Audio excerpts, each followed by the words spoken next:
you speak to Jake yet? Yeah. How's he doing? Good, man. Send him a message. All the haters last night, their storyline was that you were moving around a lot. Just Boxing? don't. I know. I just don't get it. I'm a little disappointed, but I also know how good he is. Man. But I had him wobbled at one point. You landed that right hand. I wish I had more than 3 weeks to prepare. Unless I die, people will still hate. Anthony Joshua quietly did something no one expected. While cameras were still rolling and headlines were still forming, AJ sent Jake Paul a message in the hospital. When a reporter later asked if he reached out, Joshua's answer was almost dismissively calm. Yes. No build-up, no theatrics. Like he was confirming he replied to a routine text, not checking on a man he had just knocked out. Did you speak to Jake yet? Yeah. How's he doing? Good, man. Send him a message. The follow-up question was obvious. How was he doing? Joshua didn't hesitate. Good, man. I sent him a message. That was it. No victory speech, no dominance flex, no villain energy. Just heavyweight professionalism. Imagine having your night violently ended, and the same guy calmly checks in to ask if you're okay. That's boxing etiquette at its highest level. Still in awe of the fact that you do what you do. I mean, it's not that hard to get your beat. Anthony Joshua hits you with probably his hardest shot that we've seen drop every other single fighter. Not only did you not get knocked out, you dropped and said, wow. I was on the ground. I was like, that was a good shot.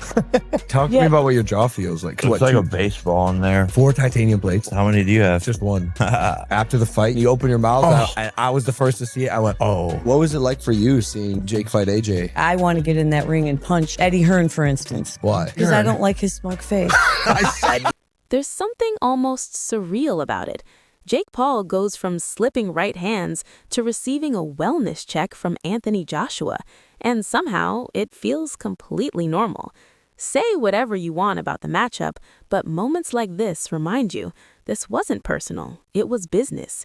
And once the final bell rings, respect shows up before the ice pack does. They gave me the VIP suite as well. That's why I was right on the ring. Hey, so what are you going to do? You fought every single round. It just pissed him off, and then he broke Jake's jaw. I told everyone, though, that I would do better than Francis and that Francis kind of got no chin. Francis low-key soft. All the haters last night, their storyline was that you were moving around a lot. Unless I die, people will still hate. But that calm doesn't last long, because once Joe Rogan enters the conversation, the tone shifts hard. This isn't etiquette anymore. This is raw, unfiltered analysis. And listening to Rogan, you can tell immediately this fight hit him differently. That guy did great for someone who's been boxing for like less than a decade. He has had no real professional opponents other than Tommy Fury that were legitimate world-class boxers. I don't even remember what happened in the Tommy He Fury lost fight. a close decision, but it was a good fight. It was a good fight, though. He's a good boxer.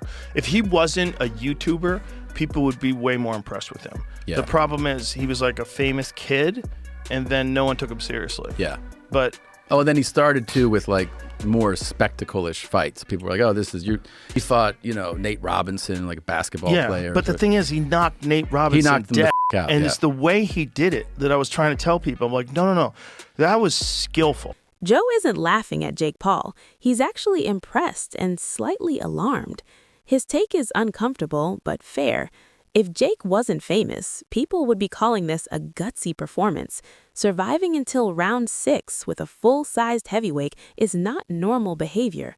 Rogan gives credit for movement, awareness, even that split-second realization after taking a big shot, the most human moment of the entire fight. So nuts, right? Just Yeah. the fact that he's willing to fight the 2-time heavyweight champion, former Olympic gold medalist. Yeah. A guy who's gigantic in his prime, Gigantic. built like a Greek god. Yeah. And you're going to stand, and he's a one-punch killer. And you're going to stand in front of that guy, and he avoided shots till the 6th round. He just started getting tired. Yeah, his movement in that fight was crazy. It was very good. Yeah, It was very good. He was really keeping him moving around the whole ring, and then You can't afford to get tired. You can't get That's tired. the thing is, like, he gets tired in a lot of his fights in the later rounds. You should really sort that out. Because if he had a much bigger gas tank, like if he was training with like some of these elite world-class strength and conditioning coaches and just worked on his cardio, he'd be beating way more guys. You think so? Yeah. 100%. But then Joe brings it back to reality. Fast. Cardio doesn't lie. Size doesn't lie. And heavyweight power definitely doesn't lie. You can hear it in his voice when he talks about that right hand. Not hype, not drama, just concern. When Joe Rogan starts discussing punch limits, long-term damage, and how one shot can take years off a career, the jokes stop. That's where the truth sits down. This is Jake Paul. He'll be 29 and Look at that. So he's 28 years old, 29 next month. Don't do this very long, because there's a price that you pay that is not worth it. Yeah. It's not worth it. And that price is depression, deep depression, a severe brain imbalance that's going to lead you to addiction. It leads so many people to impulsive behavior. So many people become gambling addicts, drug addicts, alcoholics after their fighting career. Yeah. It's you could only take so much. And at a certain, like that one that he got from Joshua, you know, say if you have like a punch card, you have like so many punch that you can get in your life, which I believe you do. I believe there's a certain number. That one was like 10 punches. Yeah. That was like, Yeah. there was a lot of concussions in that one punch. Sure. That was real damage. Like if someone's breaking your jaw in 2 places, the inside of your fucking head there's a lot of damage going on in there too. Rogan's message is simple. Respect the courage, respect the attempt, but don't get addicted to testing gravity, because eventually gravity wins. And if you're watching this like pure entertainment, Joe reminds you quickly, punches don't care about Netflix deals. And just as Joe finishes that warning, the conversation shifts again, straight into Max Kellerman and a full panel debate. Now it's no longer about what happened, it's about what it means. Max sums it up perfectly. Call Jake whatever you want, but if you last 6 rounds with Anthony Joshua, you're either brave, slightly unhinged, or both. And honestly, Jake checked every box. Enough has been made of the fact that, I mean, it was absolutely devastating.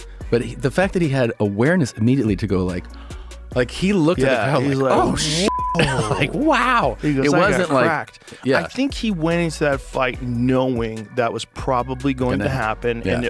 And ultimately, the big win for him would be that he was even willing to do it and that he could do well for a little bit. For a little bit, yeah. Yeah, and then eventually just deal with the fact that Anthony Joshua is going to connect with a bomb. Yeah. And breaks his jaw in 2 places. Yeah. Malik Scott goes all in, calling Jake a legitimate boxer. Others turn their attention to AJ instead, asking an uncomfortable question. Why did it take this long? Half the table is impressed by Jake's survival instincts. The other half is quietly wondering if Joshua just showed wear and tear at the worst possible time. The unspoken agreement? This fight broke people's brains. By the way, I know it was a lot like William Skull and Canelo Alvarez, where Skull was kind of outlanding Canelo upstairs, but there was nothing on the shots. But the fact is, actually, Jake Paul landed more clean punches to the head than Anthony Joshua did before the end of the fight. What he did was amazing. Yes. And guys, he also did something else by taking this fight. What Jake did was retroactively justify fighting a guy like Tank Davis, or even trying to make that fight. Because what Jake is demonstrating here is, okay, everybody, you're accusing me of having to fight an ancient Mike Tyson, or a tiny Tank Davis, or an old MMA fighter. I'm really thinking about how to make a global event that people are interested in. Jake running for survival somehow becomes proof of intelligence. AJ winning by knockout somehow sparks disappointment, and everyone just accepts it, because only in boxing this makes sense. Max puts it best. Jake lives in his own imagination, and sometimes imagination carries you further than logic should, until heavyweight reality taps you on the shoulder. You walk away unsure whether to praise Jake, question AJ, or side-eye the sport itself. And that confusion, that's exactly why we're still talking. Ding, ding. He gets in the ring, and I don't care what you say, he made Anthony Joshua miss by a mile, throwing wild hooks. He was missing, he was running. For you to be so experienced, Anthony Joshua, I didn't see you setting up no punches, cutting the ring off, none of that. If Jake Paul does not get tired, I think he finishes the fight. I I don't think he finishes. Part of the reason he's getting tired is Anthony Joshua was hitting him in the arms of the body. All I'm saying is that he ran well enough for me. And another thing is, you talk about the clean shots. If you really watch the fight, Jake Paul landed landed more cleaner shots than Anthony Joshua. Then the camera cuts, and Michael Bisping storms in like the guy who actually read the warning label. He admits he was fooled by the AI hospital photos at first, laughs it off, then pivots hard. Boxing is not something you dabble in for content. Fake images or not, the damage was real. Broken jaw, surgery, plates in the face. That isn't AI drama. That's heavyweight reality. Jake Paul is not allowing the ideas of others to affect what he thinks he can do. Big facts. He's not allowing reality to affect what he thinks he can do. He's not putting limitations on himself. He lives in his own delusion. And it's there are novels written about this, right? Don Quixote, or Bisping gives Jake credit, but draws a clear line. Survival is not the same as competing. Running miles inside a ring doesn't rewrite the sport. He shuts down the size excuse quickly. Size matters, but skill matters more, and AJ has both. Calmly, relentlessly, he repeats the message nobody wants to hear. Fight someone your own size, and you'll earn all the respect you're chasing. No shouting, no insults, just brutal honesty delivered quietly, somehow hitting harder. Gonna talk about this. Look at that. That is insane. Now, of course, if you scroll down, reader's contact, AI fake image alert. I'll be honest, I just did another video. And I didn't even see that, right? So it is AI. But the reality is that it still could be real. There's another video out there where Jake Paul's lying in a hospital bed and his face is all swollen. And he's like, I'm okay, guys. Pray for me. Just pray for me. Thought I would win against Anthony. But here I am with a broken jaw, learning the hard way. I'll heal.